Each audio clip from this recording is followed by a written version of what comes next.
Everyone, welcome back to Xylem learning. അടുമാ miss ആണ്. അപ്പൊ ഓണപരീക്ഷയ്ക്ക് വേണ്ടി തയ്യാറെടുക്കുന്ന എന്റെ കുട്ടികൾക്ക് എല്ലാവർക്കും വേണ്ടി വളരെ ഇമ്പോർട്ടന്റ് ആയിട്ടുള്ള ഒരു ക്വസ്റ്റ്യനുമായിട്ടാണ് മിസ് ഇന്ന് വന്നിരിക്കുന്നത്. നിങ്ങൾ പഠിച്ച ചാപ്റ്ററുകളിൽ നിന്നൊക്കെ എന്ത് ചെയ്യുന്നുണ്ട്, ചോദ്യങ്ങൾ ചോദിക്കുന്നുണ്ട് അല്ലെ. അതിൽ തന്നെ നമ്മൾ പഠിച്ച ചാപ്റ്റർ ആണ് വ്യാധികൾ പടരാതിരിക്കാൻ എവേ ഫ്രം ഡിസീസ് എന്ന് പറയുന്നത്. അപ്പൊ അതിൽ ഏറ്റവും ഇമ്പോർട്ടന്റ് ആയിട്ടുള്ള, നിങ്ങൾക്ക് എപ്പോഴും കൺഫ്യൂഷൻ വരുന്ന ഒരു ഏരിയയിലെ ക്വസ്റ്റ്യൻ ആണ് മിസ് ഇപ്പൊ കൊണ്ടുവന്നിരിക്കുന്നത്. ഒരു ഡയറക്റ്റ് ക്വസ്റ്റ്യൻ ആണ്. എന്താണ് സ്വാഭാവിക പ്രതിരോധ ശേഷി, എന്താണ് ആർജിത പ്രതിരോധ ശേഷി? What is natural immunity, what is acquired immunity? ഇതാണ് നമ്മുടെ ചോദ്യം എന്ന് പറയുന്നത്. അപ്പൊ എന്താണ് ഈ ഇമ്മ്യൂണിറ്റി എന്ന് പറഞ്ഞാൽ നിങ്ങൾക്കറിയാം അല്ലെ, നമ്മളൊക്കെ ജീവിക്കുന്നത് എന്താണ്, രോഗാണുക്കൾ ഉള്ള ഒരു ലോകത്ത് തന്നെയാണ്. പക്ഷെ എന്നിരുന്നാലും അല്ലെ, എല്ലാ അസുഖങ്ങളും ഒന്നും നമുക്ക് വരുന്നില്ല. ചില അസുഖങ്ങളിൽ നിന്നൊക്കെ നമ്മുടെ ബോഡി തന്നെ നമ്മൾ എന്ത് ചെയ്യുന്നുണ്ട്, രക്ഷിക്കുന്നുണ്ട്. അപ്പൊ ഇമ്മ്യൂണിറ്റി എന്ന് പറഞ്ഞു കഴിഞ്ഞാൽ അവർ bodies naturally have the ability to control and fight pathogens once they enter in the body. നമ്മുടെ ശരീരം തന്നെ രോഗാണുക്കൾക്കെതിരെ എന്ത് ചെയ്യും, പ്രതിരോധിക്കും. ഇതിനെയാണ് നമ്മൾ നാച്ചുറൽ ഇമ്മ്യൂണിറ്റി എന്ന് പറയുന്നത്. അപ്പൊ എല്ലാ മനുഷ്യരിലും നാച്ചുറൽ ഇമ്മ്യൂണിറ്റി ഒരുപോലെ ആരും ഉണ്ടാവുക അല്ലേ അല്ല. ഇപ്പൊ നിങ്ങളുടെ നാച്ചുറൽ ഇമ്മ്യൂണിറ്റി ആയിരിക്കില്ല നിങ്ങളുടെ അമ്മയ്ക്ക്, അതായിരിക്കില്ല നിങ്ങളുടെ അനിയന്. ഓരോരുത്തർക്കും എന്തായിരിക്കും ഈ നാച്ചുറൽ ഇമ്മ്യൂണിറ്റി വ്യത്യസ്തമായിരിക്കും. അപ്പൊ എല്ലാ അസുഖങ്ങളെയും നമുക്ക് ഈ നാച്ചുറൽ ഇമ്മ്യൂണിറ്റി വഴി പ്രതിരോധിക്കാൻ പറ്റുമോ? ഇല്ല. വളരെ വീര്യമുള്ള വൈറസുകളെയോ ബാക്ടീരിയകളെയോ ഒന്നും നമ്മുടെ ഈ നാച്ചുറൽ ഇമ്മ്യൂണിറ്റി വെച്ച് നമുക്ക് എന്ത് ചെയ്യാൻ പറ്റില്ല, പ്രതിരോധിക്കാൻ വേണ്ടി പറ്റത്തില്ല. ആ ഒരു സാഹചര്യത്തിൽ നമ്മൾ എന്ത് ചെയ്യണം, വാക്സിന്റെ സഹായം തേടണം.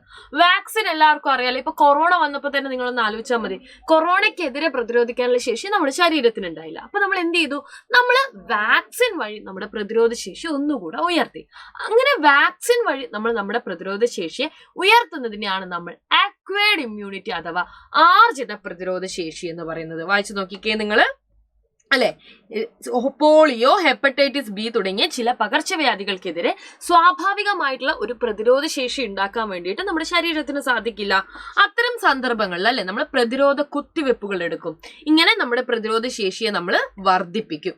ഇതിനെയാണ് നമ്മൾ എന്ത് പറയുന്നത്, ആർജിത പ്രതിരോധ ശേഷി. ആക്ച്വലി വസൂരി പോലെയുള്ള വളരെ മാരകമായ രോഗങ്ങളെ പോലും ഈ ഭൂമിയിൽ നിന്ന് തുടച്ചു നീക്കാൻ മനുഷ്യന് സാധിച്ചത് ഈ വാക്സിനേഷനിലൂടെയാണ്. അപ്പൊ ഇത്തരത്തിലുള്ള ചോദ്യങ്ങൾ തീർച്ചയായിട്ടും ഉണ്ടാവും. അപ്പൊ നിങ്ങൾ കുറച്ച് വാക്സിന്റെ പേരുകളും കൂടെ നിങ്ങളൊന്ന് പഠിച്ചു വെക്കണം. ജനനസമയത്ത് ഏതൊക്കെയാണ് എടുക്കുന്നതെന്നൊക്കെയുള്ള ക്വസ്റ്റ്യൻസ് ഉണ്ടാവും. അപ്പൊ ഓറൽ പോളിയോ വാക്സിനെ കുറിച്ചൊക്കെ നിങ്ങൾ എന്ത് ചെയ്യുക, ഒന്ന് മനസ്സിലാക്കി വെക്കുക. ഓക്കെ, അപ്പൊ നമുക്ക് മറ്റൊരു ചോദ്യം കൂടെ പഠിച്ചാലോ. നോക്കിക്കേ നിങ്ങൾ, complete the table communicable diseases and non communicable diseases. രോഗങ്ങളെ നമ്മൾ പൊതുവെ രണ്ടായിട്ട് തരംതിരിക്കാറുണ്ട് അല്ലെ. അതായത് ഒരു വ്യക്തിയിൽ നിന്ന് മറ്റൊരു വ്യക്തിയിലേക്ക് പകരുന്ന രോഗങ്ങളെയാണ് നമ്മൾ കമ്മ്യൂണിക്കബിൾ ഡിസീസസ് എന്ന് പറയുന്നത്. അപ്പൊ ഇതിലാണ് പകർച്ചവ്യാധികളൊക്കെ പെടാറ്.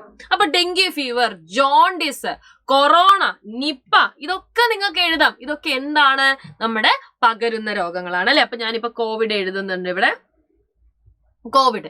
ഇനി ഇത് മാത്രമാണ് നമുക്ക് ഒരുപാട് അറിയാം അല്ലെ. നമ്മുടെ കോമൺ കോൾഡ് ഇല്ലേ, കോമൺ കോൾഡ്, ജലദോഷം പകരത്തില്ല. ഏറ്റവും വേഗത്തിൽ പിടിപെടാൻ സാധ്യതയുള്ള ഒരു പകരുന്ന അസുഖമാണ് കോമൺ കോൾഡ് എന്ന് പറയുന്നത്. അപ്പൊ ഈ കമ്മ്യൂണിക്കബിൾ ഡിസീസിൽ തന്നെ എന്താണ് പാൻഡമിക്കിനുള്ള വ്യത്യാസം എന്ന് ചോദിച്ചു കഴിഞ്ഞാൽ, കമ്മ്യൂണിക്കബിൾ ഡിസീസസ് തന്നെ ഒരുപാട് വലിയ രീതിയിൽ സ്പ്രെഡ് ആവുകയും ആളുകൾക്ക് മരണം സംഭവിക്കുകയും ചെയ്യുമ്പോഴാണ് നമ്മൾ അതിനെ പാൻഡമിക് എന്ന് പറയുന്നത്.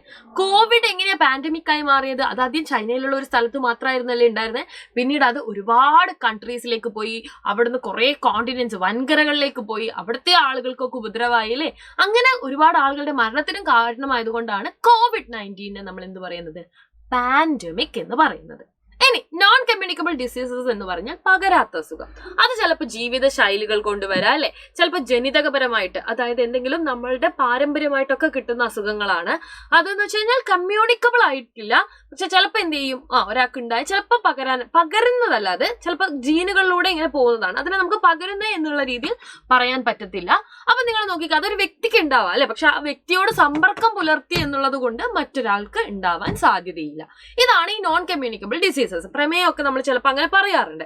അപ്പൊ അതേപോലെ തന്നെ നമുക്ക് ക്യാൻസറിനെ പറയാം. ക്യാൻസർ ഒരാൾക്ക് വന്നു എന്ന് വെച്ചാൽ ആ വ്യക്തിയോട് നമ്മൾ ഇടപഴകുകയാണെങ്കിൽ നമുക്ക് ക്യാൻസർ വരുന്ന സാധ്യതയില്ല. അതുപോലെ തന്നെ നമുക്ക് എന്താ പറയാ അല്ലെ, ഈ പറയുന്ന സന്ധികളിൽ വേദന ഉണ്ടാവുന്ന സമയത്ത്, ഇതൊക്കെ എന്താണ്, ഇത്തരത്തിലുള്ള നോൺ കമ്മ്യൂണിക്കബിൾ ഡിസീസസ് ആണ്.